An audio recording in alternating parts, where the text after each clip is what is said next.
I have something very special to show you. Pens. Oh yes, but not just any pens. Rotring technical pens. And you might think that they're Rotring Isographs. But they're not Rotring Isographs either. They're the Rotring Micronorm, which I believe is a discontinued line of technical pens by Rotary. The Rotring Isograph replaced them. And these pens here, they're at least 30 years old. I know this because my mum has had them for at least 30 years before she gave them to me. So they're probably a lot older. It also comes with the original instruction manuals for filling up the pen with the Rotring ink and also cleaning the pen. A guarantee in every language. I can't fold it back up. Useless. Okay. And it also comes with this very interesting little pen holder. So the pen holder is designed so you can take multiple pen caps off and then put the pens in them. But that's not the only feature that this pen holder has.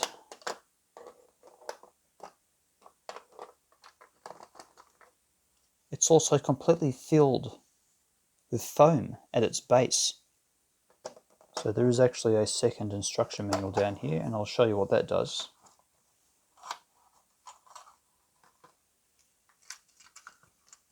So what you do with the foam base, see there's the pen holder.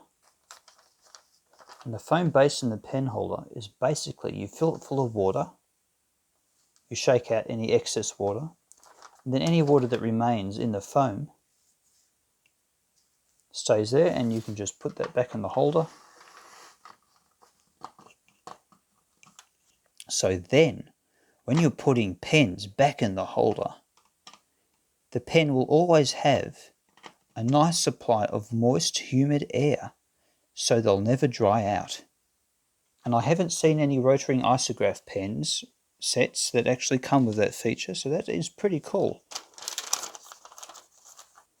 If I unscrew these pens, and yep, they have been used before.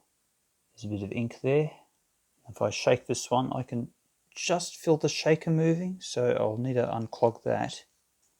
And I'm pretty sure this 0.7mm one has actually never been used before in its entire life. I mean, it's quite incredible. I don't see any ink in the thing at all. It's a brand new 30-plus-year-old pen. That is cool. The other ones, though, have clearly been used. They've either been stored with ink in them, which is dried and congealed. Pretty shaker isn't working. And the set also comes with other little attachments, like this little attachment here. There's a little screw thread. There's a little screw thread in here, so you can actually screw the pen in this holder. And I think that's for attaching it to like drafting tools or something, which I'm not entirely interested in. So now I'm going to try my best just to clean up these pens, just using this method here. And then I'm going to put some of this wonderful brand new Rotring Isograph ink in it, which I have bought for this very purpose, because I didn't want to put cheap ink in these pens. Not these beautiful things, no, my babies. I must add, this Rotring Isograph ink is the most expensive bottle of ink I have ever purchased, per milliliter that is. 23 milliliters, and I think I spent like $21 on it. It's like 90 cents per milliliter. You can buy like a 250 milliliter bottle for like $75 of the official Rotary ink. So that works out a lot cheaper. But I haven't calculated if it's actually cheaper than simply buying disposable fine liners, which cost like under $3 each, and they come with ink included. I mean, if they came with at least 3 milliliters of ink in them, you're almost getting a free fine liner along with the ink, you know, according to how expensive that is. Now let's do a quick comparison with the Rotring Isograph. Rotring 2000 Isograph, this one is. I cannot tell the difference between a Rotring 2000 and a regular. They are all of much the same design. These just are designed slightly differently. It's only aesthetics though, as far as I can tell. There's something about the Micronorms that just seems slightly fancier. I don't know if it's just the way they're shaped or the extra details they've put on them. But they're both made out of basically the same plastic. Okay, I'm going to clean these up, put ink in them, and then do a bit of drawing with them. They are nice to look at as well, but they're for drawing as well, apparently. And did you know it also took me an embarrassingly long amount of time to realise why this hole here was this particular shape. Oh, look, there's even a little rocker there. Such a nice touch, so you can easily take the bottle out. They think of everything.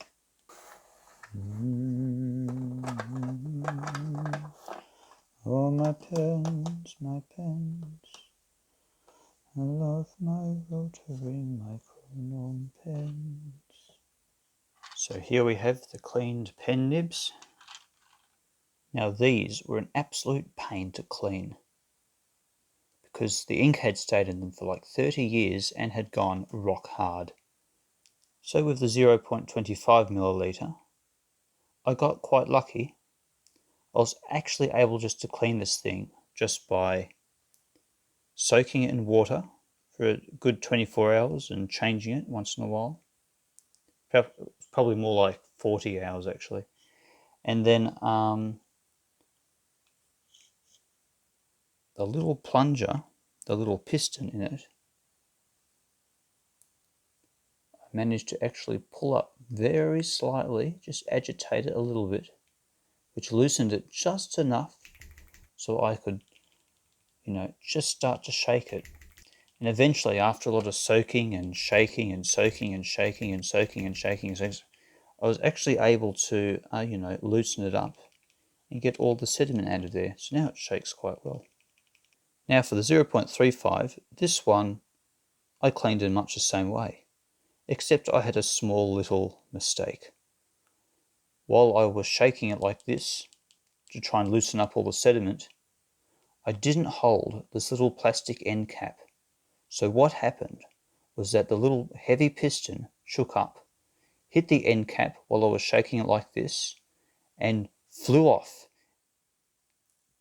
And I was pretty horrified, to be honest, because connected to the little shaker, that little piston that you can shake up and down, is a little wire, which is like the thickness of a human hair, and it runs down into this metal shaft here. So the wire always moves up and down as you're shaking it. And to get this wire back into the shaft, it is a nightmare. If you make one mistake, you've basically ruined your pen. But I managed it. Even if you look at the instruction manual that Rotary left in this box, you will see that taking apart the pen to that extent is basically verboten, because they have zero faith in you putting it back together without damaging the thing. And I have made that mistake before. But this time, I actually managed it. Even though you need to have the sensitivity and the dexterity to basically thread a human hair through an eye of a needle without bending it. And if you bend the hair's actually made out of wire, so it won't bend back, and you've ruined the whole pen. It's a pretty scary kind of thing to do. Now the 0.5 millimeter was so severely clogged it had to be taken apart. There was absolutely no way. I had soaked it in water a ridiculous amount of time, 30, 40 hours, I don't know.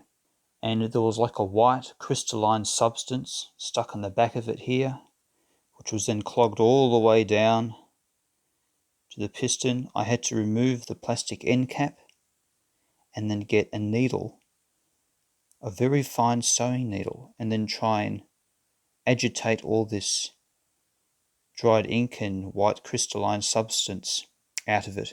And then I was able to move the piston just enough to break the seal, which was a bit like some kind of glue, and then remove the piston out of it. Then after cleaning it out, putting water into it, I even put water into the barrel without the piston in, bleh. And then I put my lips on the end and blew water through it, and then washed it out again several times to make sure there was nothing in there. And then I reassembled it. Reassembling a 0.5 is a lot easier than a 0.35, and it's certainly a lot easier again than a 0.25, which I'm glad I didn't have to, which I'm very glad that I didn't have to pull apart, because that would have been terrifying. Look at the difference in thickness. The wire that's in this one would probably bend under its own gravity, you know, with the weight of the piston. So you try and carefully put the piston down. So I won't put any pressure on it. Oh no, it's too late. It's too late. So I wouldn't like my chances of one of these. But I find the 0.5 pretty easy. So now it's time to reassemble them and put ink in them. How exciting.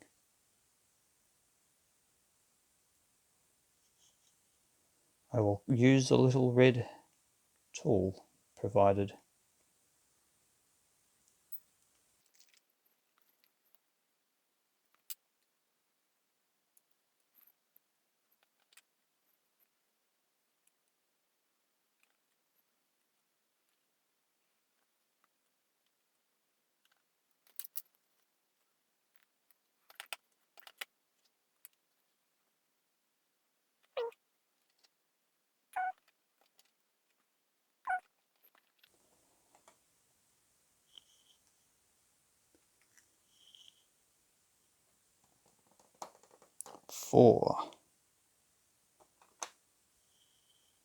This is the first time, I'm pretty sure, this particular pen, even though it's over 30 years old, probably a lot more, I don't know, has ever had ink in it.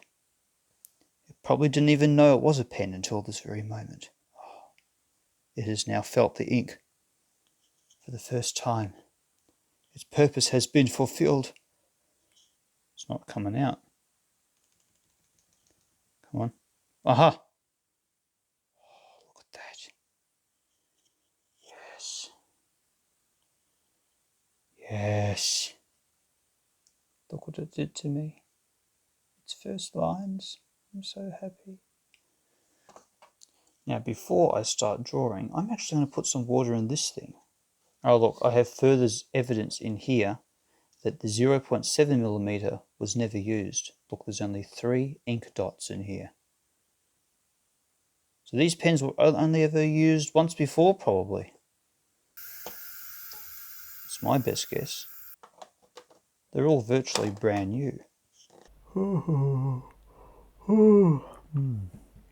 So now welcome to the drawing part of the video, where you get to hear me talk and watch me draw. Now I would like to talk about the general value of technical pens by comparing them to what replaced them in common circulation, the disposable felt tip pen. Now I was very fortunate in getting this set of pens because they're ancient, virtually brand new, and they didn't cost me anything. But if I was going to purchase a brand new set of, let's say, Rotring Isographs, it would take me a while to convince myself that it would be a good purchase. Because let's say I buy a brand new set for $100 Australian, that includes an extra bottle of ink. For the same price, I could purchase 33 disposable fine liners. And each fine liner should contain, I would guess, about 3 millilitres of ink at least. So that means you get 100 millilitres of ink for $100 plus a free pen each time you buy the ink. Where if I was to purchase a set of Rotring Isographs and 50 millilitres of ink for $100, you know, it's like twice as expensive. So all I'm trying to say is basically to justify the purchase of these pens, you have to be drawing like all the time. So if you can see yourself using up 33 disposable fine liners in the foreseeable future, maybe a set of Rotring Isographs might be a good decision. But of course there are other things to consider. For example, a felt tip fine liner will just never clog.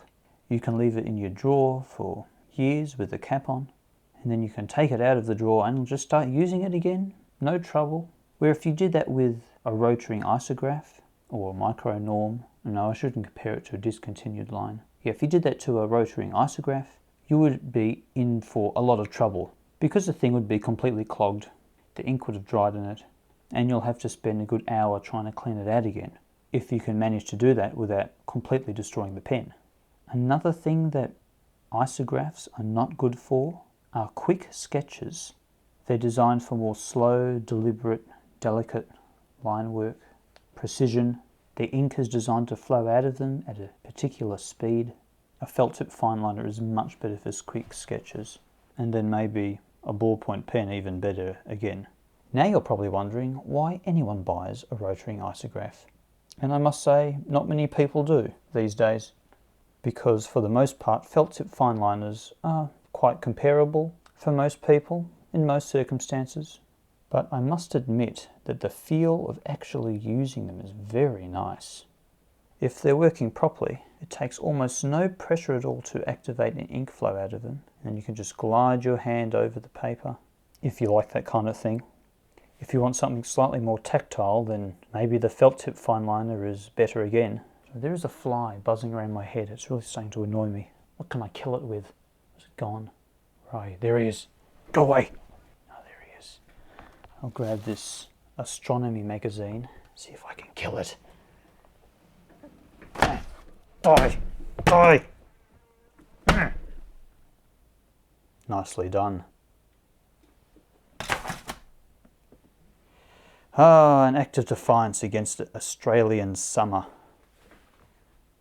Oh, where was I? Got a bit distracted, didn't I? I'll just say that Rotring Isographs are more environmentally friendly, for obvious reasons, but they are designed for constant use, otherwise they will clog.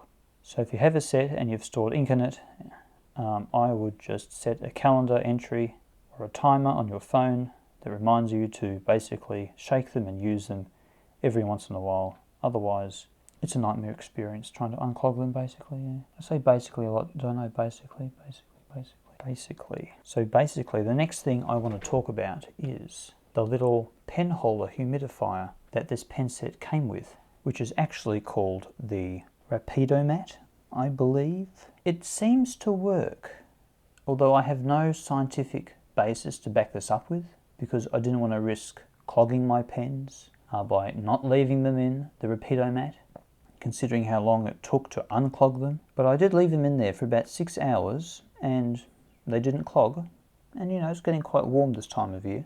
As I was drawing this piece, I discovered that the 0.5mm Rotring Micronorm was super unreliable. I would go to use it and ink would just start pouring out from the tip. Then you'll put it down on the paper, end up with a great big blob of ink on the paper. And I finally realized what the problem was. The piston side of it still was coming across a vague amount of resistance, stopping from gravity from pulling it back down. So the piston was always in the up position, letting the ink flow down the needle. So I had to pull it apart again. I scrubbed all the threads with a toothbrush. I pulled the piston out. I cleaned out the barrel where the piston goes in. Then I reassembled it and now it works flawlessly.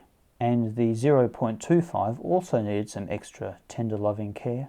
I pulled that one apart again and flushed it out with water. I did not take the piston out though. That is just too terrifying for me with a 0.25mm. That is the one that will be the thickness of a human hair, and I don't think I'll be able to put it back without bending it and destroying my pen, so I didn't do that.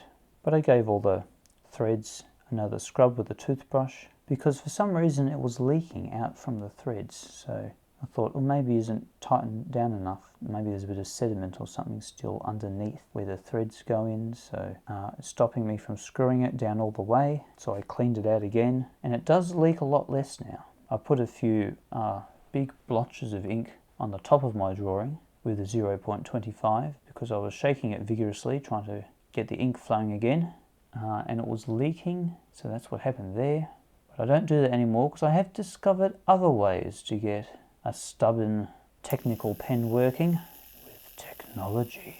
Anyway, I'm pretty happy with this comic drawing thing I did. I still occasionally forget the rule where if you do bad pencil work, you'll also do bad line work, because that's what you'll be following, but I never take my own advice. The entire joke I'm trying to make in this little comic thing I've drawn is that if a mermaid was actually designed to live in the ocean, it would end up looking like a dolphin. Okay, you've made it to the end of the video. Well done. I'll see you later. Goodbye.